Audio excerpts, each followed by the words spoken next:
ഈ ദിവസങ്ങളിൽ ഇവിടെ ഒരു സാക്ഷ്യം ഉണ്ടായിരുന്നു. ആൻസി എളവൂർ. അവിടെ സാക്ഷ്യത്തിൻ്റെ പ്രത്യേകത, അവർ തീക്ഷമതിയായ ഒരു ലേഡിയാണ്. കേൾക്കുമ്പോൾ അറിയാം.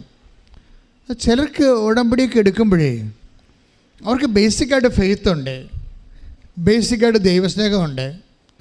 അത് പിന്നെ when it set in the covenant prayer അത് ആക്സലറേറ്റ് ചെയ്യും. ഇപ്പോൾ ബേസിക് ഫെയ്ത്ത് ഉള്ളവരില്ലേ, ബേസിക് ചിലർക്കിങ്ങനെ ഫെയ്ത്ത് ഉണ്ടാക്കിയെടുക്കണം, വിശ്വാസം ഉണ്ടാക്കിയെടുക്കണം. അങ്ങനെയല്ല, ഇവർക്ക് ബേസിക് ഫെയ്ത്ത് ഉള്ള ആളാണ്. ബേസിക് ഫെയ്ത്തും അത് ആക്ടിവേറ്റ് ചെയ്യിക്കാനുള്ള കഴിവൊക്കെ ഉള്ള ആളാണ്. അത് വലിയ സന്തോഷമാണ്. അതായത് നമുക്ക് ഉടമ്പടി സാക്ഷ്യം പറയുന്നത് കേട്ടാൽ മനസ്സിലാകും. അതായത് അവർക്കുള്ള സ്വതസിദ്ധമായ വിശ്വാസമില്ലേ, അവർക്കുള്ള സ്വതസിദ്ധമായ ദൈവസ്നേഹം, അവർ ഉടമ്പടിയിലേക്ക് വരുന്നു കഴിഞ്ഞാൽ അത് മുഴുവനായിട്ട് അതിൻ്റെ അകത്ത് പ്രയോഗിക്കും. അങ്ങനെയാണ് പിന്നെ ദൈവമായിട്ട് ഞാൻ എൻ്റെ അമ്മയെ വിടത്തില്ല എന്ന് പറയണത്. ഓരോ സാക്ഷ്യം പറഞ്ഞിട്ടും പറയും ഞാൻ എൻ്റെ അമ്മയെ വിടത്തില്ല എന്ന് പറയും. എന്താ കാര്യം വെച്ച് കഴിഞ്ഞാൽ അവർ 2012 അവർ നഴ്സിംഗ് പാസ്സായ ആളാണ്. അപ്പം അവർ പറയണത് അവരുടെ വീട്ടിൽ, ഇനി ഏത് വീട് കെട്ടിച്ച് വിടാൻ വേണ്ടിയാണ്, അവരുടെ സ്വന്തം വീടാണെന്ന് നമുക്കറിയത്തില്ല, പക്ഷെ അവരെ എപ്പോഴും ആക്രമിക്കുന്നവരും അവരെപ്പോഴും കുറ്റപ്പെടുത്തുന്നവർ പറയണത് നീ ഇവിടെ വന്നിട്ടാണിത് മുടിഞ്ഞു പോയത്, കുടുംബം മുടിഞ്ഞു പോയത്, നിന്നെ എന്തിനു കൊള്ളാം, ഇങ്ങനെ കുറേ കാര്യങ്ങളൊക്കെ പറഞ്ഞ് നീ കാരണമാണ് അങ്ങനെ സംഭവിച്ചത്, ഇങ്ങനെ നേരം വെളുക്കുകയും ഇങ്ങനെ നമ്മളെ കുറ്റപ്പെടുത്തുന്ന ഒരു സിറ്റുവേഷനാണ്. അപ്പോൾ ഇവൾ ഇരുന്ന് കർത്താവിനോട് കാര്യം, കർത്താവേ എന്നെ നീ അല്ലേ കുറ്റപ്പെടുത്തേണ്ടത്, ഈ മനുഷ്യന്മാരെന്തിനാണ് എന്നെ കുറ്റപ്പെടുത്തുന്നത്? അപ്പോൾ അവളുടെ കുറ്റപ്പെടുത്തലിലൂടെ അവൾ അനുഭവിക്കുന്ന സങ്കടങ്ങളും കർത്താവിൻ്റെ അക്കൗണ്ടിൽ വെച്ചാണ് അവൾ വിശ്വാസപൂർവ്വം അതിനെ തരണം ചെയ്യണത്. അങ്ങനെ ഇരിക്കുമ്പോഴാണ് അമ്മ പറഞ്ഞത്, അവൾ നീ ഉടമ്പെടുക്കാൻ പറഞ്ഞത്. അതായത് കുറേ ആൾക്കാർക്ക് ഇങ്ങനെ വഴിമുട്ടി പോകുമ്പോൾ ദൈവം തന്നെ അവരോട് പറയവേ ഉടമ്പെടുക്കാൻ പറയും. എത്ര പേരാണെന്നാണ് ഇവിടെ സാക്ഷ്യം പറയണത്. അവരുടെ ജീവിതത്തിൽ ഒരു ഇങ്ങനെ വളരെ വല്ലാത്ത മോശം കണ്ടീഷൻസ് വരുമ്പോൾ പരിശുദ്ധ അമ്മ തന്നെ അവർക്കൊരു നോട്ട് കൊടുക്കും ഉടമ്പടി എടുക്കാൻ. അതറിയാമെങ്കിൽ ഈ ദിവസം ഷീജ എന്നും പറഞ്ഞ് ഷീജ സെൻദേവ് അമ്മയും മകനുമാണ്. അപ്പോൾ അവർ ശ്രീ ചിത്രയിൽ ഒരു ഓപ്പറേഷന് വേണ്ടി ചെന്നിരിക്കുന്നതാണ് ഷീജ. അവരുടെ സാക്ഷ്യം നല്ല രസമാണ് കേൾക്കാൻ. എന്നുവെച്ചാൽ അവരുടെ മകന് ഹൃദയത്തിൻ്റെ അരികിൽ അകത്ത് നെഞ്ചിൻ്റെ ഉള്ളിൽ ഒരു സിസ്റ്റ് വളർന്നു വരുന്നു. അപ്പോൾ അതിൻ്റെ ഫ്ലൂയിഡൊക്കെ ഉണ്ട്, അത് കാരണം ശ്വാസം മുട്ടലുണ്ട്, അത് കാരണം അവൻ മരിച്ചു പോകും. അപ്പോൾ അതുകൊണ്ട് അവന് മേജർ സർജറിക്ക് ഇവിടെ ശ്രീജിത്തിലേക്ക് കൊണ്ടുപോയിരിക്കുക. പക്ഷേ ഹൃദയത്തിൻ്റെ ഒരു പ്രധാനപ്പെട്ട ഞരമ്പിൻ്റെ അടുത്താണ് ഈ സിസ്റ്റ് ഇരിക്കുന്നത്. അപ്പം സിസ്റ്റയുടെ തൊട്ട ഹൃദയ ഞരമ്പ് ഛേദിച്ചു പോകും, മരിച്ചു പോകും. അപ്പോൾ കാരണം ഡോക്ടർമാരെ തൊടുന്നില്ല. അതുകൊണ്ട് അവർ പറയണത് ജീവിച്ചിരിക്കണം അത്രയും ജീവിച്ചിരിക്കട്ടെ, അത്രയും നമുക്കവനെ കാണാമല്ല. അവരമ്മയോട് ഇപ്പോൾ ഡോക്ടർമാരൊക്കെ ഇപ്പോഴത്തെ രീതി എന്ന് വെച്ച് കഴിഞ്ഞാൽ നേരെ അവർ പറയും. അതിനകത്ത് എന്ത് ഭവിഷ്യത്ത് വന്നതല്ല, അതിന് വലിയ ഭവിഷ്യത്ത് ഉണ്ടാകാതിരിക്കാൻ വേണ്ടി ഉള്ള കാര്യം ഉള്ള പോലെ പറയാം. അവനെ നിങ്ങൾക്ക് കാണാൻ പറ്റുമല്ലോ. ഇപ്പോൾ ഈ രോഗത്തിൻ്റെ അവസ്ഥ അതാണ്, ഹൃദയഞരവ് മുറിഞ്ഞാൽ മരിച്ചു പോകും. അതുകൊണ്ട് കാണാൻ പണ്ട അത്രയും കാലം അമ്മ എന്ന് പറയും. അതുകൊണ്ട് ശ്രീചിത്ര ഇവനെ കൊണ്ടുപോയിരിക്കുകയാണ്. അപ്പോൾ ഇവരിങ്ങനെ സങ്കടപ്പെട്ട് ശ്രീചിത്രയിൽ ഒരു സ്കാൻ ചെയ്യാൻ പറഞ്ഞിട്ട് സ്കാനിങ് റൂമിൻ്റെ പുറത്ത് ഷീജ ഇരിക്കുകയാണ്. മകനകത്ത് സ്കാനിങ്ങിന് വിട്ടിരിക്കുകയാണ്, ഇവർ പുറത്തിരിക്കുകയാണ്. അപ്പോൾ ഒരു ഭാര്യയും ഭർത്താവും വേറെ അവിടെ ഇരിപ്പുണ്ട്, ബ്ലഡ് ക്യാൻസറായിട്ട് മകന്. അപ്പോൾ അവർ സന്തോഷമായിട്ടൊക്കെ ചിരിച്ചൊക്കെ ഇരിക്കുകയാണ്. ഇവളാണെങ്കിൽ ഭയങ്കര വിഷമത്തിൽ വേദനിച്ച് ഇരിക്കുകയാണ്. അപ്പോൾ അവർക്ക് ബ്ലഡ് ക്യാൻസർ ആണെന്ന് ആ സംസാരത്തിൽ നിന്ന് ഇവർക്ക് മനസ്സിലാകും. അപ്പോൾ ഈ ഷീജ ഉടനെ അവരോട് ചോദിക്കും, നിങ്ങളെന്താ ഇത്രയും വലിയ കടുത്ത രോഗം വന്നിട്ട് എന്താ നിങ്ങൾക്കൊരു സന്തോഷത്തായിട്ടിരിക്കണം എന്താ? അപ്പോൾ അവർ ചോദിക്കും, ഞങ്ങളെന്തിനാണ് പേടിക്കണത്, ഞങ്ങളുടെ കാര്യം കൃപാസന അമ്മയിലേ ചെയ്യണമെന്ന്. അയ്യോ, ഈ മനുഷ്യന്മാരുടെ ഇപ്പോഴത്തെ അവസ്ഥ ഭയങ്കരമാണ് സാർ. അപ്പോഴേ ഇവള് ഷീറ്റ ചോദിച്ചാൽ ആരാണ് കൃപാസന അമ്മയെന്ന്. പിന്നെ ഇവർ കൃപാസന അമ്മയെക്കുറിച്ച് അവർ പറയും. അവർ ഈ ബ്ലഡ് ക്യാൻസറുള്ള മാതാപിതാക്കൾ ഷീജോട് പറയും. അങ്ങനെ ഒരു പത്രം കൊടുക്കും ഉടനെ. പിന്നെ അവർ ഇവിടെ വരും. ഇവിടെ വരുന്ന ഒരു ഉടമ്പടിയൊക്കെ എടുത്ത് പോകുമ്പോൾ അപ്പോൾ ഡോക്ടറിൻ്റെ മൈൻഡ് ചേഞ്ച് ആവും. ഡോക്ടർ പറയും, നിങ്ങൾ വേറെ ഒരു സ്പെഷ്യാലിറ്റി ഹോസ്പിറ്റലിലേക്ക് ഞാൻ നിങ്ങളെ അയക്കാം. അപ്പോൾ അവിടെ ചെല്ലുമ്പോഴും ഡോക്ടർ പറയും, ഓപ്പറേഷൻ ചെയ്താൽ ഹൃദയ ഞരമ്പ് മുറിയും എന്ന് പറയുന്നുണ്ടെങ്കിലും ഈ ഉടമ്പടി തൈലം എപ്പോഴും ഒരു നെഞ്ചത്ത് പുരട്ടി പ്രാർത്ഥിച്ചുകൊണ്ടിരിക്കും. അവരതിന് ഉടമ്പടി തൈലമെന്നല്ല ഷീത വിളിക്കണത്, വിശ്വാസ തൈലമെന്നാണ് വിളിക്കണത്. ഓരോ മനുഷ്യന്മാരെ വിളിക്കണ വിളിയേ അനുഭവത്തിൽ നിന്നല്ല അവർ വിളിക്കണത്. നമ്മൾ ഉടമ്പടി തൈലം എന്ന് പറയും. അവർ പറയും, ഞാൻ വിശ്വാസ തൈലം. അപ്പോൾ വിശ്വാസമാണ് തൈലമായിട്ട് പെട്ടെന്നാണ് അവൾ പറയണത്. ഞാൻ വിശ്വാസ തൈലം എൻ്റെ മകൻ്റെ നെഞ്ചത്ത് പുരട്ടി, എന്നിട്ട് ഞാൻ മാതാവിനെ ഏൽപ്പിച്ചു. അപ്പോൾ ഡോക്ടർ എന്നോട് പറഞ്ഞു, നിങ്ങൾ എന്നെ വിശ്വസിക്കുക, എനിക്കൊരവസരം തരിക, ഞാനിത് നോക്കാം, പിന്നെ സങ്കടം വന്നാൽ നമുക്ക് 50-50. അപ്പോൾ പക്ഷേ മനസ്സായി ഡോക്ടറിന് മനസ്സായി ഓപ്പറേഷൻ ചെയ്യാൻ. അത്രയും അമ്മ പ്രവർത്തിച്ച് കഴിയുമ്പോൾ ഉടനെ ഓപ്പറേഷൻ്റെ ഡേറ്റ് ഫിക്സ് ചെയ്ത് മകനെയും ഉറക്കറെ ഇനി ദൈവനിശ്ചയം അതാണെങ്കിൽ സ്വീകരിക്കാൻ അവനും തയ്യാറായി. പക്ഷെ അവൻ ഓപ്പറേഷന് കയറാൻ നേരത്ത് അവൻ അമ്മയോട് പറഞ്ഞു, അമ്മേ എന്നെ നെഞ്ച് ഓപ്പറേഷൻ ചെയ്യുമ്പോൾ അമ്മ വന്ന് എൻ്റെ കൂടെ നിൽക്കുക എന്ന് ഷീജയോട് ചോദിക്കും. അപ്പോൾ ഷീജ പറയും, തീർച്ചയായിട്ടും വന്ന് നിൽക്കും, ഞാനല്ല നിൻ്റെ അമ്മ, പരിശുദ്ധമ്മ, കൃപാസനം മാതാവെന്ന്. ശ്രുതിക്കട്ടെ. ഹല്ലേലൂയ. സമയങ്ങളിൽ വിശ്വാസം പ്രഖ്യാപിക്കാനുള്ള രാത്രിയിലൂടെ ഞങ്ങൾക്ക് നൽകണമേ.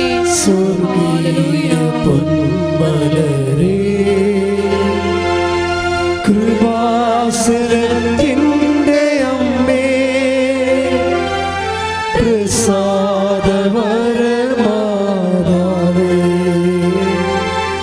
വാഗ്ദാനം പേടകമേ,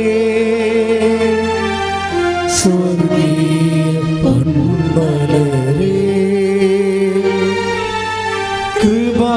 കൃപാസനത്തിൻ്റെ അമ്മേ, പ്രസാദവരമാതാവേ, പരിശുദ്ധ പരമ ദിവ്യകാരുണ്യത്തിന് ആരാധനയും സ്തുതിയും പുകഴ്ചയും ഉണ്ടായിരിക്കട്ടെ. അപ്പോൾ ഇപ്പോഴും ആൾക്കാരുടെ ഒരു അനുഭവം എന്ന് പറയണത് ദൈവത്തിൻ്റെ പ്രതിനിധിയായിട്ട് നമ്മുടെ ജീവിതത്തിൻ്റെ സിറ്റുവേഷനിൽ അമ്മ നേരിട്ട് ഹാജരാകുന്ന ഒരു അവസ്ഥയാണ് കാണുന്നത്. എന്നിട്ട് അവരൊക്കെ സാക്ഷ്യം പറയുന്നവർ പറയും, ഞാനെന്തിനാ ഇങ്ങനെയൊക്കെ പറയണമെന്നറിയാമോ, എൻ്റെ ഈ സാക്ഷ്യം എടുത്തിട്ട് വേണം സഭ അമ്മയുടെ പ്രത്യക്ഷീകരണം പഠിക്കാൻ. അങ്ങനെ ഒരു സ്ത്രീ എന്ന് പറഞ്ഞു ഇന്നലെ. ആൾക്കാരിപ്പോൾ ഇതിന് മുമ്പത്തെക്കാളും വളരെ സീരിയസ് ആണ്, മുമ്പത്തെക്കാൾ വളരെ എഡ്യൂക്കേറ്റഡ് ആയിട്ടുള്ള ആൾക്കാരാണ് ഉടമ്പടി എടുക്കുന്നത്. അവർക്ക് ഈ വിഷയത്തെക്കുറിച്ചൊക്കെ ഏത്യസ്റ്റായിട്ട് കാര്യങ്ങളെക്കുറിച്ച് അറിയാവർ. കാര്യം കൃപാസന അമ്മയെന്ന് പറയുന്നത് ഫാത്തിമ മാതാവല്ലല്ലോ, അത് വേളാങ്കണ്ണി അമ്മയല്ല, അത് ലൂർദ് മാതാവുമല്ല. പിന്നെ ആരാണ്? കൃപാസന ആൾക്കാർ 2004 ഡിസംബർ 7-ാം തീയതി 2:30 മണിക്ക് ഇവിടെ സമയഘടികാരം നെഞ്ചി ചാർത്തി ദുരന്തമുണ്ടാകാൻ പോകുന്നത് പ്രാർത്ഥിക്കണമെന്ന് പറഞ്ഞുകൊണ്ട് സിൽവർ ഗ്രേയിൽ പ്രത്യക്ഷപ്പെട്ട അമ്മയാണ് കൃപാസന മാതാവെന്ന് പറയണത്. അപ്പോഴേ ദുരന്തമുണ്ടാകാൻ പോകുന്നത് പ്രാർത്ഥിക്കണമെന്ന് പറഞ്ഞ മാതാവാണ്. മനുഷ്യൻ്റെ വ്യക്തിപരമായ ദുരന്തമായാലും ശരി, രാജ്യത്തിൻ്റെ ദുരന്തമായാലും ശരി, ലോകത്തിൻ്റെ ദുരന്തമായാലും ശരി, എല്ലാ ട്രാജഡിയും കലാമിറ്റിയും അമ്മ കൈകാര്യം ചെയ്യാൻ വേണ്ടി ദൈവം പ്രത്യേകം അഭിഷേകം ചെയ്ത് നിയോഗിക്കപ്പെട്ട ആളാണ്. അതുകൊണ്ടാണ് ആൾക്കാരുടെ ഓരോ ലൈഫ് സിറ്റുവേഷനിലേക്കും അമ്മ ആളാം പ്രതി കടന്നു വരുന്നത്. പ്രാർത്ഥിക്കുക. അമ്മേ, പരിശുദ്ധ അമ്മേ, അമ്മേ പരിശുദ്ധ അമ്മേ, ദൈവമാതാവേ, ദൈവമാതാവേ, എന്റെ ദുരന്തപൂർണമായ ശാരീരിക ദുരന്തം, സാമ്പത്തിക ദുരന്തം, വിദ്യാഭ്യാസ ദുരന്തം, ജീവിത പങ്കാളിയെ കിട്ടാത്ത ദുരന്തം, വരുമാനമില്ലാത്ത ദുരന്തം, ശാരീരിക രോഗത്തിന്റെ ദുരന്തം, ജീവിതത്തിന്റെ എല്ലാ ഘട്ടങ്ങളിലുമുള്ള വ്യത്യസ്തങ്ങളായ ദുരന്തങ്ങളെ, വീടില്ലാത്ത ദുരന്തങ്ങളെ, ജീവിത പങ്കാളി നഷ്ടപ്പെട്ട ദുരന്തം, അങ്ങനെ എന്റെ മനസ്സിന് വേദന ഉണ്ടാക്കുന്ന എല്ലാ ദുരന്തങ്ങളിലേക്ക് ആശ്വാസം പകരാൻ ദൈവത്താൽ നിയോഗിക്കപ്പെട്ട ദൈവമാതാവേ, മാതാവേ, പ്രത്യക്ഷീകരണത്തിന്റെ വലിയ സാക്ഷിയായി എന്നെ ഉയർത്തണമേ. Hallelujah, hallelujah, hallelujah. പേടകമേ, സ്വർഗീയ പൊന്മലരേ, കൃപാസനത്തിൻ്റെ അമ്മേ, പ്രസാദവരമാതാവേ,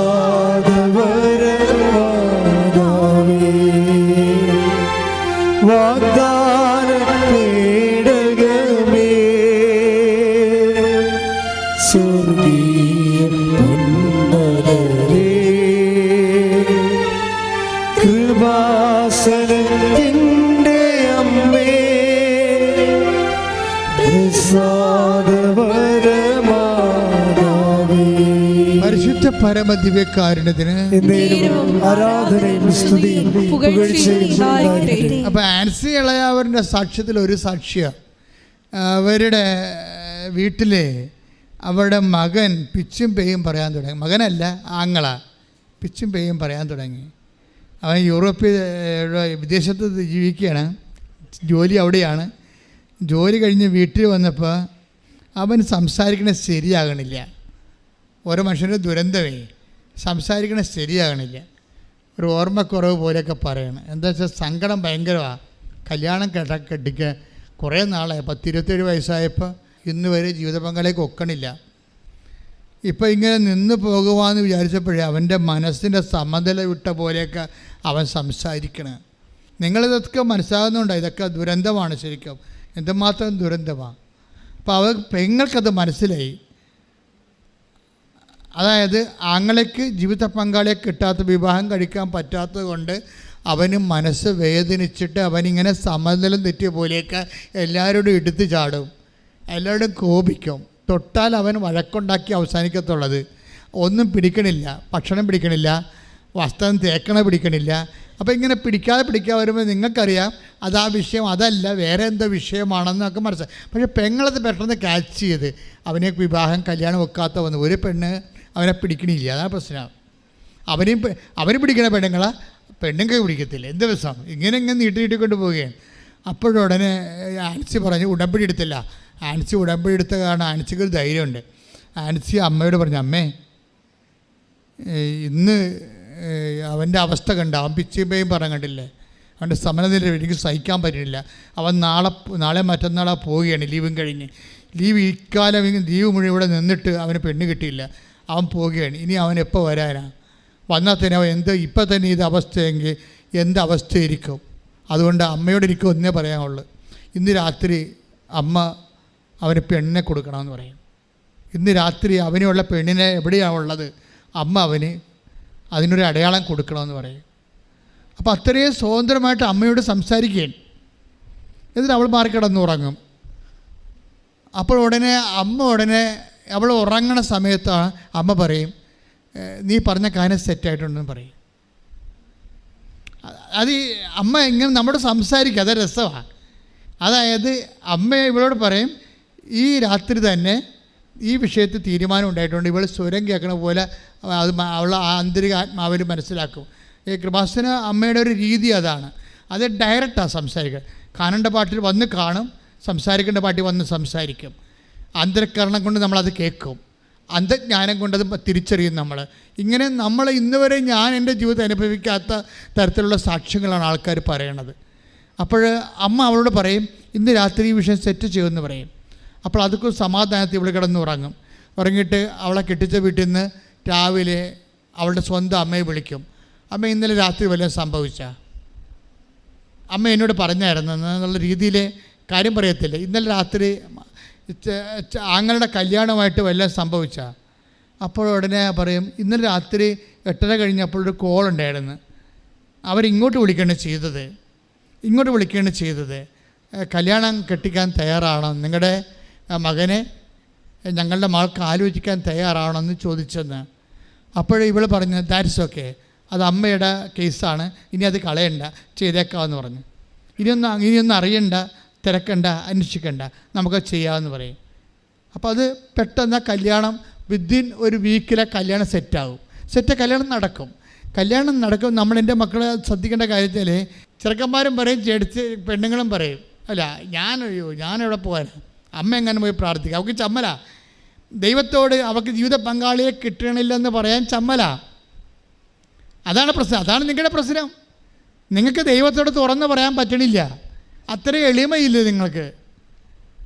മര്യാദയ്ക്ക് ചോദിക്കണം വായിട്ട്, അമ്മ എന്താ ഞാൻ ഇങ്ങനെ നിന്ന് പോകാനാണ് അമ്മ ആഗ്രഹിക്കണത്, എൻ്റെ കാര്യത്തിൽ അമ്മയുടെ ഒരു തീരുമാനമൊന്നും ഇല്ലേ എന്ന് ചോദിക്കാനുള്ള ഒരു സ്നേഹം ഉണ്ടാണ് നിങ്ങൾക്ക് ദൈവത്തോട്.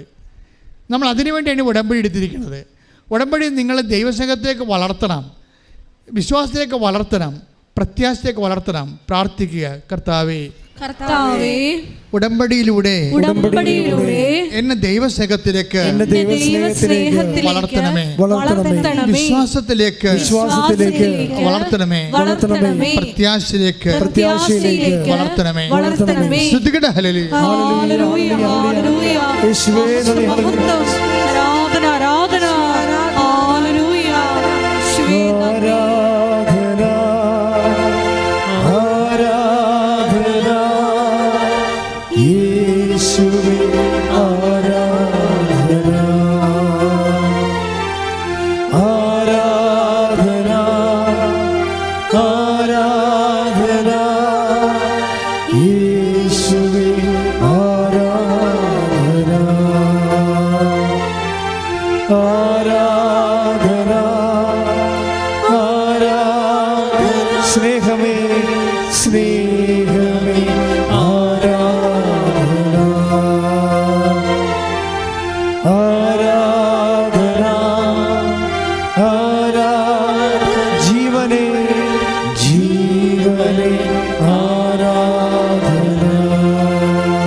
പരമദിവ്യകാരുണ്യത്തിന്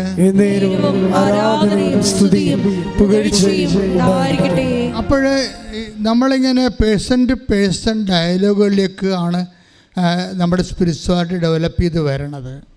ഇതുണ്ട്, ഓരോ വ്യക്തികൾ ദൈവത്തോട് സംസാരിക്കണുണ്ടല്ലേ, അമ്മയോട് തുറന്ന് സംസാരിക്കുകയാണ്. എന്നിട്ട് അവർ തന്നെ സമയം ഫിക്സ് ചെയ്യാൻ, ഇന്ന് രാത്രി അമ്മ ഈ വിഷയം സെറ്റാകണം. അപ്പോൾ എന്നിട്ട് അത് തന്നെയാണ് അവരുടെ വാക്ക് ഏറ്റെടുത്തിട്ടാണ്. നിങ്ങൾക്ക് ഒരു കാര്യം അറിയാമല്ലോ, അമ്മ ദൈവത്തിന് കിട്ടിയ ഒരു അമ്മഭാവമാണ് ശരിക്കും പറഞ്ഞാൽ. പരിശുദ്ധ മറിയം സൃഷ്ടിയാണ്, നമുക്കറിയാം, ദൈവം സൃഷ്ടിച്ച ഒരാളാണ്. പക്ഷേ ദൈവത്തിന് ഇതിലൂടെ കൈവന്ന ഒരു മാതൃഭാവമുണ്ട്, ഭയങ്കര പരിപാലന. ദൈവം അത് അമ്മയിലൂടെ ശരിക്കും നിർവഹിക്കുന്നുണ്ട്. നിങ്ങൾക്കറിയാമല്ലോ ദൈവത്തിൻ്റെ നിലപാടെന്താ? ദൈവത്തിൻ്റെ നിലപാടല്ലല്ലോ അമ്മയുടെ നിലപാട്, രണ്ടും രണ്ടാ. നിങ്ങൾക്ക് മനസ്സിലായില്ലേ? ദൈവത്തിൻ്റെ നിലപാട് ഭയങ്കര ഉയർന്നൊരു നിലപാടാണ്, അമ്മയുടെ നിലപാട് താഴ്ന്ന നിലപാടാണ്. നിൻ്റെ അവസ്ഥയിലേക്ക് താഴ്ന്നു വരൂ. ദൈവം എന്താ പറഞ്ഞിരിക്കണത്? 12:29 വായിച്ച്, ലൂക്കാന്റെ സുവിശേഷം. ശ്രദ്ധിക്കട്ടെ. Hallelujah hallelujah hallelujah hallelujah hallelujah. യേശുവേ നന്ദി, യേശുവേ സ്തുതി. Hallelujah hallelujah hallelujah hallelujah.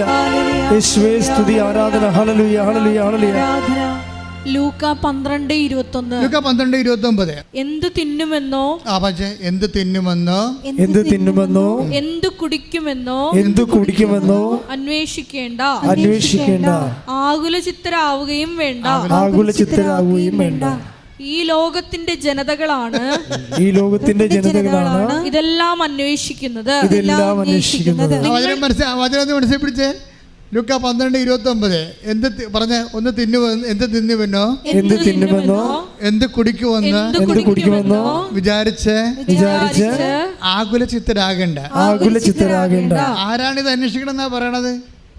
ഈ ലോകത്തിന്റെ സന്തതികളാണ് ഇതൊക്കെ അന്വേഷിക്കണം. അപ്പോൾ ഇതല്ലേ ക്രിസ്തുവിൻ്റെ ഒരു നിലപാട് കണ്ട? ദൈവികമായ നിലപാട്, ഉയർന്ന നിലപാടാണ്. ഈ നിലപാടുള്ള ആളിൻ്റെ അടുത്ത് എന്നിട്ടാണ് പറയണത് അവർക്ക് വീഞ്ഞില്ലെന്ന്. മനസ്സിലായില്ലേ? ഈ നിലപാട് എന്താണ്? എന്ത് തിന്നുമെന്നോ എന്ത് കുടിക്കുമെന്നോ ചിന്തിച്ച് ആകുലപ്പെടേണ്ട. പിന്നെ ആരാണത് അന്വേഷിക്കണത്? ഈ ലോകത്തിൻ്റെ സന്തതികളാണ്. അപ്പോൾ എന്താണ്? അമ്മ ഈ ലോകത്തിൻ്റെ സന്തതിയായിട്ട് താന്നുകൊണ്ടാണ് നമുക്ക് വേണ്ടി അഡ്വക്കേറ്റ് ചെയ്യണത്. അത് മനസ്സിലായില്ലേ? അതായത് നിങ്ങളിത് കൃത്യമായിട്ട് മനസ്സിലാക്കണം. ദൈവികമായൊരു നിലവാരമെന്ന് പറയുന്നത് ദൈവത്തിൻ്റെ നിലപാട്. ഞാനിപ്പോൾ ഒരു അമ്മയില്ലായിരുന്നെങ്കിൽ ശരിക്കും പറഞ്ഞാൽ ക്രിസ്തീയത ജീവിതത്തിൻ്റെ സമ്മർദ്ദങ്ങളോട് മുഖം തിരിച്ച് നിൽക്കേണ്ടി വന്നേനാ.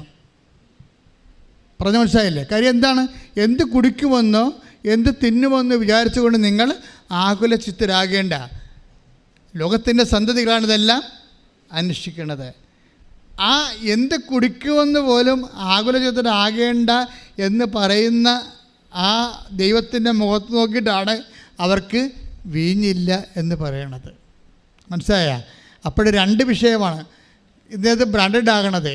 അതായത് ദൈവത്തിൻ്റെ നിലപാടിൽ എന്ത് കുടിക്കുമെന്ന് എപ്പോഴും ആകുലപ്പെട്ടുകൊണ്ടിരിക്കുന്ന ആൾക്കാർ, എന്ത് ഭക്ഷിക്കുമെന്ന് ആകുലപ്പെട്ടുകൊണ്ടിരിക്കുന്ന ആൾക്കാർ ഒന്ന് ഉത്കണ്ഠാകുലരാണ്. ഉത്കണ്ഠാകുലരായതുകൊണ്ട് തന്നെ അവർ ലോകത്തിൻ്റെ സന്താനങ്ങളാണ്. അവർക്ക് വിശ്വാസമില്ല എന്നാണ് എൻ്റെ അർത്ഥം. ഇതാണ് ദൈവത്തിൻ്റെ മൈൻഡ് സെറ്റ്. ഈ ദൈവത്തിൻ്റെ മൈൻഡ് സെറ്റിനെ കൗൺട്രാക്ട് ചെയ്തുകൊണ്ടാണ് അമ്മ നമ്മുടെ കണ്ണുനീരെ കർത്താവിൻ്റെ തിരുസന്നിധിയിൽ സമർപ്പിക്കുന്നത്. ഇതാണ് അമ്മ. ശ്രുതിക്കട്ടെ ഹല്ലേലൂയ. Hallelujah hallelujah hallelujah. നമുക്ക് അമ്മയെ തന്നതിന് നന്ദി പറയുന്നു. Hallelujah hallelujah. ശ്രുതിക്കട്ടെ hallelujah hallelujah hallelujah hallelujah hallelujah. യേശുവേ നന്ദി. ഹല്ലേലൂയ ആരാധന. ഹല്ലേലൂയ. എന്നുടെ അമ്മ എനിക്കും ഈശോയ്ക്കും ഒരേ അമ്മ.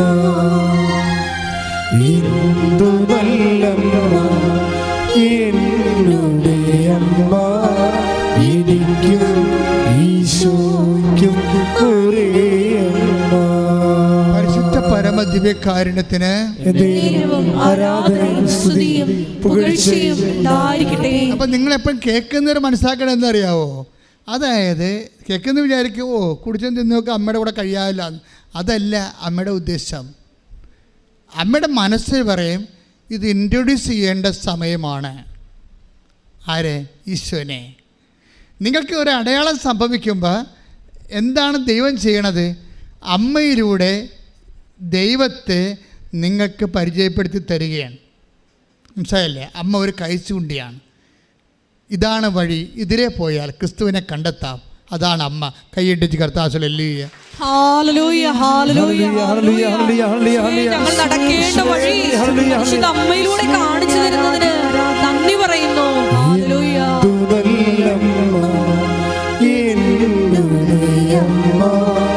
എനിക്കും ഈശോയ്ക്കും ഒരേ അമ്മ. എന്തു നല്ലമ്മ എന്നുടെ അമ്മ എനിക്കും ഈശോയ്ക്കും ഒരേ അമ്മ. പരിശുദ്ധ പരമദിവ്യകാരുണ്യത്തിന് എന്നേരും ആരാധനയും സ്തുതിയും പുകഴ്ചയും ഉണ്ടായിരിക്കട്ടെ. ഉടമ്പടി എടുത്തു കഴിഞ്ഞപ്പോൾ ആൻസിയോട് പറഞ്ഞു, ഇപ്പം ആങ്ങളുടെ കല്യാണം നടന്നല്ലോ. അപ്പം ആൻസി വളരെ അഭിഷിക്തയായിട്ട് നിൽക്കുകയാണ്. ആൻസിയോട് ആരോ പറഞ്ഞു, കൂട്ടുകാരത്തി പറഞ്ഞു, ആൻസി നീ IELTS എഴുതണില്ലേ എന്ന് ചോദിച്ചു. അപ്പോൾ എന്തുമാത്രം ഗ്യാപ്പാണെന്ന് നോക്കിയേ. 12 കൊല്ലമായി ഗ്യാപ്പ്. 2012 നഴ്സിംഗ് പാസ് ഔട്ട് ചെയ്ത ആളാണ്. ജീവിതം തീർന്ന്. ഇപ്പം ആരാണ്ട് വന്ന് ചോദിക്കുകയാണ്. എന്താ ചോദിക്കണേ? കൂട്ടുകാർ ചോദിക്കുകയാണ്, ആൻസി IELTS എഴുതണുണ്ടോ? അപ്പം അങ്ങനെ ഒരു ചിന്ത പോലും ഇല്ല, അങ്ങനെ ഒരു ആലോചന പോലും ഇല്ല. ആ ഫീൽഡ് വിട്ടതാണ്, ആ ഫയൽ ക്ലോസ് ചെയ്തതാണ്. ഓർക്കുക, കൃപാസനം മാതാവ് നിൻ്റെ ഓപ്പൺ ചെയ്ത് എല്ലാം ക്ലോസ് ചെയ്ത ഫയൽ ഇടിപ്പിക്കും. കാര്യം തന്നെ, അവർ അഹ്റോൻ്റെ പുത്രിയാണ്. അഹ്റോൻ്റെ നമുക്കറിയാമല്ലോ, ഒരു പച്ചത്തിരി ഇതിനകത്തുണ്ടല്ലോ, ഇല്ലേ? ഉടമ്പടിയിൽ ഒരു പച്ചത്തിരിയുണ്ട്. അതെന്താണ്? പ്രളയം കഴിഞ്ഞു എന്ന് നിന്നോട് പറയുകയാണ്. പച്ചത്തിരി നിനക്ക് തരുമ്പോൾ എന്താണ് കൃപാസനം അമ്മ നിന്നോട് പറയണത്? മകനെ, നിൻ്റെ ജീവിതത്തിൽ പ്രളയം കഴിഞ്ഞു. ബൈബിളിൽ പ്രളയം കഴിയുമ്പോഴല്ലേ, കര തെളിയുമ്പോഴല്ലേ ഒരുവിൻ്റെ കൊമ്പും കൊത്തിക്കൊണ്ട് പ്രാവ് വരണത്. അത് പച്ച നിറമാണ്. കൈയിടിച്ച് കർത്താസലല്ലേ. ഞങ്ങളുടെ വരണ്ട കമ്പുകളെ തളിർപ്പിക്കുന്ന അവിടുത്തെ സ്നേഹത്തിന് നന്ദി പറയുന്നു. മാതാവേ, എന്റെ നല്ലമ്മേ, നീ എന്നാശ്രയം ഏതു നേരത്തും. മേരി മാതാവേ, എന്റെ നല്ലമ്മേ, നീ എന്നാശ്രയം ഏതു നേരത്തും. പരിശുദ്ധ പരമദിവ്യകാരുണ്യത്തിന് എന്നേരവും ആരാധനയും സ്തുതിയും പുകഴ്ചയും ഉണ്ടായിരിക്കട്ടെ. ജാൻസി അമ്മയോട് പറഞ്ഞു, അമ്മേ, ആൾക്കാരൊക്കെ പിള്ളേരൊക്കെ എന്നെ IELTS വിളിക്കലുണ്ട്, പക്ഷേ എനിക്ക് വയസ്സ് 35. അവിടെ പോയിരിക്കുമ്പോൾ എനിക്ക് ചമ്മലാണ്. അവിടെ 20 വയസ്സുകാരാണ് ഇരിക്കണത്. ക്ലാസ്സിൽ 20 വയസ്സുകാരാണ് ഇരിക്കണത്. എനിക്ക് വയസ്സ് 35. അവരാണെങ്കിൽ 20 വയസ്സുകാരുടെ ഇപ്പോഴത്തെ അവസ്ഥ അറിയാമല്ല, ഭയങ്കര ക്യാച്ചിങ്ങാണ്. അവർ നല്ല ഇംഗ്ലീഷ് മീഡിയം സ്കൂളിൽ പഠിച്ചിട്ടല്ലേ എപ്പോഴാന്ന് അവർ സായിപ്പിനെ പോലെ ഇംഗ്ലീഷ് പറയണത്. ഇവിടെ കുറേ വർഷം കഴിഞ്ഞ് ഗ്യാപ്പ് വിട്ട് ടച്ച് വിട്ട് പോയിരിക്കുകയാണ്. അപ്പോൾ വളരെ പുറകിലെ ആളായത് കാരണം മുമ്പിൽ കൊണ്ടുവരാൻ, മുമ്പിൽ ഇവരുടെ കൂടെ കോമ്പീറ്റ് ചെയ്യാൻ കോൺഫിഡൻസ് ഇല്ല. പക്ഷേ മദർ കോൺഫിഡൻസ് കൊടുക്കും. ഉടമ്പടിയോട് കൂടി ഉടമ്പടി നിങ്ങൾക്ക് കോൺഫിഡൻസ് തരും. അമ്മ ഇവളുടെ കോൺഫിഡൻസ് കൊടുത്ത് പറയും, നീ അവളുടെ കൂടെ ഒന്ന് എളിമപ്പെട്ടാൽ മതി, വേറെ പ്രശ്നമൊന്നുമില്ല. നീ അവരെ കൊച്ചുപോലെ, അവർ 70 വയസ്സുകാരാണ്, നീ 35 പറഞ്ഞുകൊണ്ട് നീ ചമ്മരുത്, അതിൻ്റെ അഹങ്കാരമാണ്. നീ എളിമപ്പെടണം. എളിമപ്പെട്ടിട്ട് അവിടെ കൂടെ പോയിരിക്കണം. ബാക്കിയുള്ളത് ചെയ്യണതാരാ? ഞാനാ. അപ്പോൾ നിങ്ങൾക്ക് എപ്പോഴും ചിന്തിക്കേണ്ട കാര്യം, നിങ്ങളോട് ചെയ്യാൻ പറഞ്ഞാൽ ചെയ്താൽ മതി. അതിൻ്റെ ഫലം ആരുടെ കയ്യിലാണ് ഉള്ളത്? ദൈവത്തിൻ്റെ കയ്യിലാണ്. ഇതൊരു വിശ്വാസത്തിൻ്റെ യാത്രയാണ്. നിങ്ങളോട് അപ്പോൾ ഞാൻ അത് മനസ്സിലാക്കിയിട്ട് അവിടെ 20 വയസ്സുകാരുടെ കൂടെ ഇരുന്ന് പോയി പഠിച്ചു. പഠിക്കുക മാത്രമില്ല, പഠിച്ചിട്ട് ഫസ്റ്റ് അറ്റംപ്റ്റിൽ തന്നെ അവൾ പാസ്സായി. ശ്രദ്ധിക്കട്ടെ. ഹല്ലേലൂയ.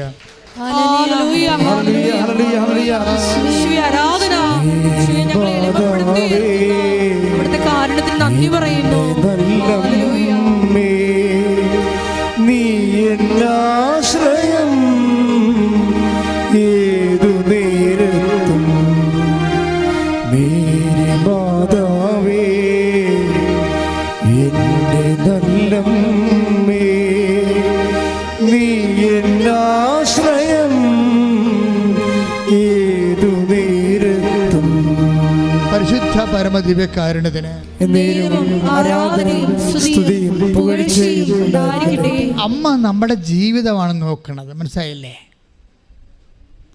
നിൻ്റെ ജീവിതം, നിൻ്റെ അവസ്ഥ, നിൻ്റെ കണ്ണ് നിറയുന്നുണ്ടോ?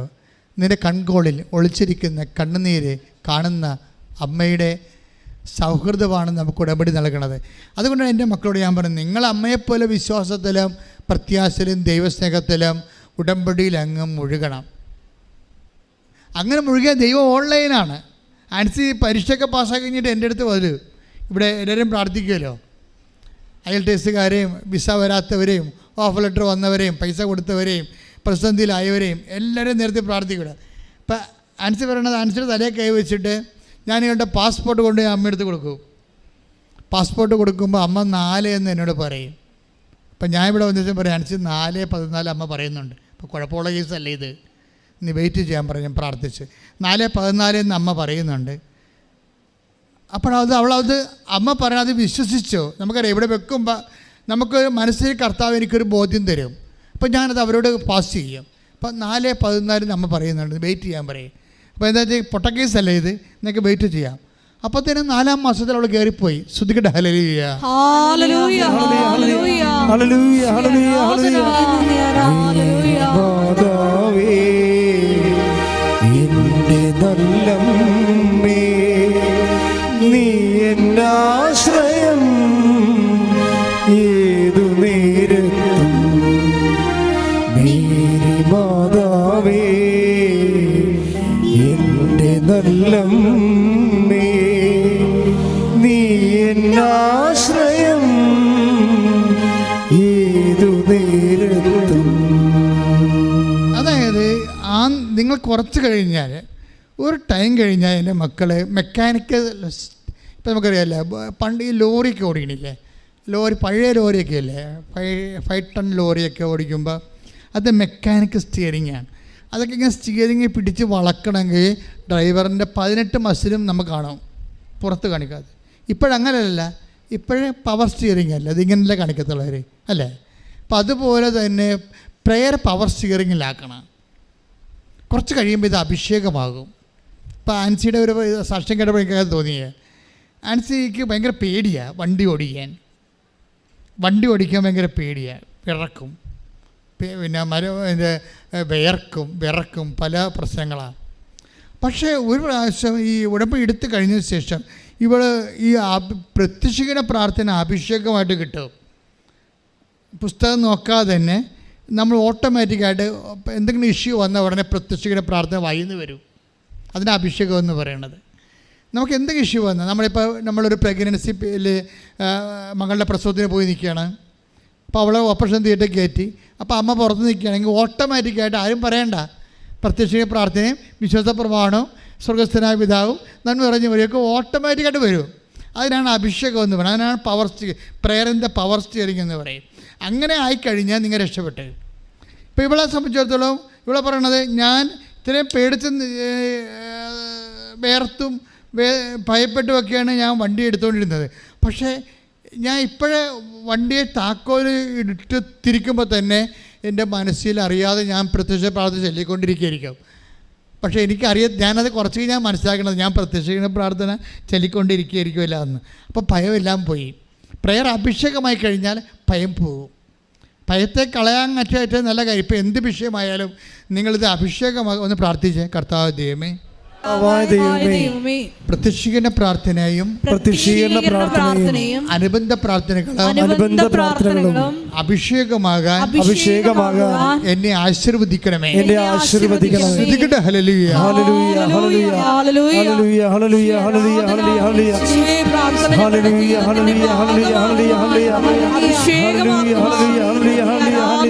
കൃപയാകണമേ. ഹല്ലേലൂയ.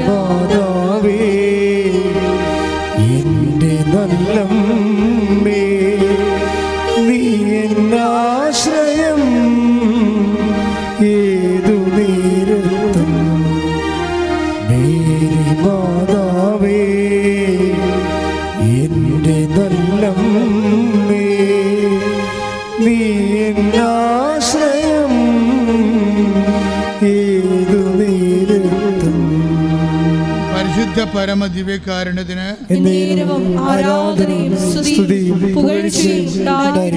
അപ്പോൾ നിങ്ങൾ ഈ ഉടമ്പടി 1, 2 ഒക്കെ പുതുക്കി വരില്ലേ. ഇപ്പോൾ ഉടമ്പടി സിൽവർ ഗ്രേ നിങ്ങൾ കണ്ടോ, 10-12 പേർക്ക് ഇഷ്യൂ ചെയ്തിട്ടുണ്ട് ഉടമ്പടി സിൽവർ ഗ്രേ. എന്നുവെച്ചാൽ 4-ാം കൊല്ലം ഉടമ്പടിയിൽ ജീവിക്കുന്നവരാണ് സിൽവർ ഗ്രേ വരണം ഫസ്റ്റ്. അപ്പോൾ അവരെ സംബന്ധിച്ചിടത്തോളം ഉടമ്പടി ജീവിത രീതിയാകും.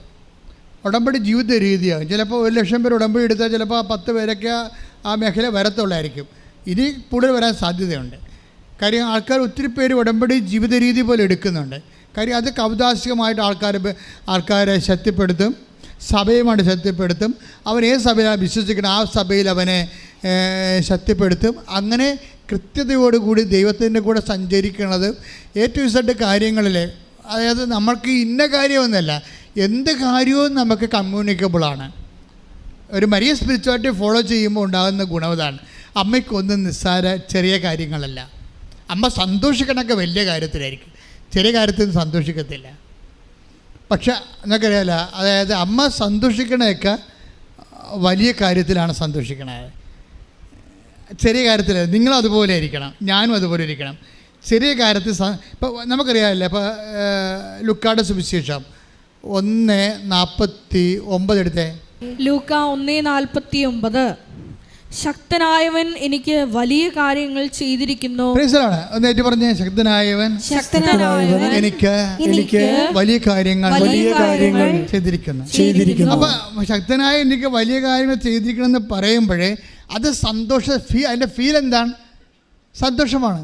സന്തോഷത്തിലാണ് ഇത് പറയണത്. സന്തോഷത്തിൻ്റെ അടിസ്ഥാനം എന്താണ്? ലൂക്ക 1:47 എടുത്തേ. ലൂക്ക 1:47. എന്റെ ചിത്തം എന്റെ രക്ഷകനായ ദൈവത്തിൽ ആനന്ദിക്കുന്നു. അപ്പൊ അമ്മയുടെ ആനന്ദം എപ്പോഴും ക്രിസ്തുവിൻ്റെ അടിസ്ഥാനത്തിലാണ്. മനസ്സിലായില്ലേ? ശരീരത്തിൻ്റെ അടിസ്ഥാനത്തിലല്ല. ഒരു വിശ്വാസിയുടെ ആനന്ദം എപ്പോഴും ക്രിസ്തുവിൻ്റെ അടിസ്ഥാനത്തിലായിരിക്കണം. കാര്യം ക്രിസ്തുവിന് മഹത്വം ഉണ്ട്, നമുക്ക് ആനന്ദമുണ്ടാകും. ചിലപ്പോൾ നമ്മുടെ കാര്യത്തിൽ താമസിച്ചു പോയാലും, നമ്മുടെ രോഗം സുഖപ്പെടാതെ താമസിച്ചാലും, അതുവഴി നമ്മുടെ വിശ്വാസം വളർന്ന് ക്രിസ്തുവിന് മഹത്വം ഉണ്ടായി നമുക്കെന്താ ഉണ്ടാകണം? ആനന്ദം ഉണ്ടാകണം. ഞാൻ പറഞ്ഞ മനസ്സിലായില്ലേ? അതായത് അമ്മയുടെ ആനന്ദം എങ്ങനെയാണ്? വലിയ കാര്യങ്ങളിലാണ് അമ്മ ആനന്ദിക്കണത്. ആ ആനന്ദത്തിന് അപ്പം അതിൻ്റെ അർത്ഥം എന്താണ്? ചെറിയ കാര്യങ്ങളിൽ ആനന്ദത്തിന് കാരണമില്ല, അത് നിസ്സാരമായിട്ട് കരുതും. അതിൻ്റെ ഗുണം എന്താണെന്നറിയാമോ? വലിയ കാര്യങ്ങളിലാണ് ആനന്ദിക്കണമെന്നുണ്ടെങ്കിൽ സൈക്കോളജിക്കലി സ്പീക്കിംഗ് ആ വ്യക്തി വലിയ കാര്യങ്ങളിൽ ദുഃഖം ഉണ്ടാകത്തുള്ളവർക്ക് ചെറിയ കാര്യങ്ങളിൽ ദുഃഖം ഉണ്ടാകത്തില്ല. പിടിയിട്ടില്ലേ? വെരി സിമ്പിളാണ്. അമ്മയിൽ നിന്ന് കുറച്ച് പഠിക്കാനുണ്ട് നമുക്ക്. ഇപ്പം അമ്മയുടെ ഇപ്പം ലൂക്ക 1:49 എന്താ പറയണത്? ലൂക്ക 1:49. ശക്തനായവൻ എനിക്ക് വലിയ കാര്യങ്ങൾ ചെയ്തിരിക്കുന്നു. ഒന്ന് പറഞ്ഞു, ശക്തനായവൻ എനിക്ക് വലിയ കാര്യങ്ങൾ ചെയ്തിരിക്കുന്നു. ആനന്ദത്തോടെ അത് പറയുന്നതിന്റെ അടിസ്ഥാനം എന്താണ്? ലൂക്ക 1:47 എന്താണ്? എന്റെ ചിത്തം എന്റെ രക്ഷകനായ ദൈവത്തിൽ ആനന്ദിക്കുന്നു. എന്റെ ചിത്തം പറഞ്ഞേ, എന്റെ ചിത്തം എന്റെ രക്ഷകനായ ദൈവത്തിൽ ആനന്ദിക്കുന്നു. അപ്പോഴേ അമ്മയുടെ ആനന്ദത്തിന്റെ അടിസ്ഥാനം രക്ഷകനായ ദൈവമാണ്. രക്ഷകനായ ദൈവം ആരാണ്? ക്രിസ്തുവാണ്. ക്രിസ്തുവിലുള്ള ആനന്ദമാണ് എല്ലാ വിഷയത്തിൻ്റെ ആനന്ദമായാലും ദുഃഖമായാലും അമ്മയുടെ ആത്മീയതയുടെ അടിസ്ഥാനം ക്രിസ്തുവാണ്. അപ്പോൾ ക്രിസ്തുവിൽ മാത്രം ആനന്ദിക്കുന്ന കാരണം വലിയ കാര്യങ്ങൾ മാത്രമേ അമ്മയെ സന്തോഷിപ്പിക്കാൻ പറ്റത്തുള്ളൂ. ദാറ്റ് മീൻസ് ചെറിയ കാര്യങ്ങളിൽ അമ്മയ്ക്ക് സന്തോഷം അത്ര കണ്ട് പ്രാധാന്യം ഇല്ല എന്നുണ്ടെങ്കിൽ അതുപോലെ തന്നെ എനിക്ക് അമ്മയുടെ ദുഃഖത്തിൻ്റെ നിലവാരവും. ചെറിയ കാര്യങ്ങളൊന്നും ദുഃഖിക്കത്തില്ല. നിങ്ങളിങ്ങനെ ആവശ്യമില്ലാതൊക്കെ മോങ്ങിക്കൊണ്ട് നടക്കുന്നതിൻ്റെ അർത്ഥം. ക്രിസ്തീയ ജീവിതം അങ്ങനെയാണ്, മനസ്സിലായില്ലേ? പട്ടിമോങ്ങണ പോലെ കാണണം എല്ലാത്തും. ഇപ്പോൾ ഒരു പെണ്ണ് നേരത്തെ പറഞ്ഞ് എൻ്റെ മകള് ലൈൻ അടിച്ചവൻ്റെ കൂടെ പോയെന്ന് പറഞ്ഞു. ഞാൻ പറഞ്ഞു നല്ല കാര്യമെന്ന്. എന്താ കാര്യം? നിനക്കിന് ഇപ്പം എൻ്റെ അവന് ചെറുക്ക കിടക്കേണ്ട ആവശ്യമില്ല ഉണ്ടാ? ഇല്ല, തീർന്നു. ആ പ്രശ്നം തീർന്നു. എല്ലാ പ്രശ്നവും തിരികണം നിനക്ക്. ഞാൻ പറഞ്ഞ് മക്കളെ പറഞ്ഞ് വിടരുത് കേട്ടാ. എന്താ ഇവളെ എല്ലാത്തിനും മോങ്ങണ പാർട്ടിയാണ്. ഞാൻ പറഞ്ഞു നിൻ്റെ ഭർത്താവ് വെള്ളം അടിച്ചെന്നും പറഞ്ഞു നീ എൻ്റെ അടുത്ത് മോങ്ങിയില്ലേ കുറേ നാളായിട്ട്? ശരി, അപ്പോൾ വെള്ളമോടെ നിർത്തിയാ? ഇപ്പം ഇല്ല. മോങ്ങൽ നിർത്തിയാ? ഇല്ല. അല്ല പിന്നെ എന്താ മോങ്ങണത്? പറഞ്ഞു മനസ്സിലായില്ലേ? അതായത് നിങ്ങളിങ്ങനെ ഓരോ കാര്യത്തിനും കരയാൻ തുടങ്ങിയ മരണം വരെ കരയേണ്ടി വരും. കരയേണ്ടെന്ന് തീരുമാനിച്ച ക്രിസ്തുവിലെ പറഞ്ഞേ, ഞാൻ ക്രിസ്തുവിൽ തീരുമാനിക്കുന്നു. ഇനി ഇതുപോലുള്ള കാര്യങ്ങൾക്ക് ഞാൻ കരയത്തില്ല. ക്രിസ്തു കൈമോശം വന്നാൽ മാത്രമേ ഞാൻ വലിയ വിഷമം പരിശുദ്ധ അമ്മയെ പോലെ പ്രകടിപ്പിക്കത്തുള്ളൂ. ആത്മാവേ പരിശുദ്ധാത്മാവേ സുവിശേഷത്തിന്റെ പക്വതയിലേക്ക് പരിശുദ്ധ അമ്മ പ്രകടിപ്പിച്ച ജീവിത സമീപനത്തിലേക്ക് ഉടമ്പടിയിലൂടെ എന്നെ ഉയർത്തണമേ. Hallelujah hallelujah hallelujah hallelujah hallelujah യേശുവേ നന്ദി. ഹല്ലേലൂയ.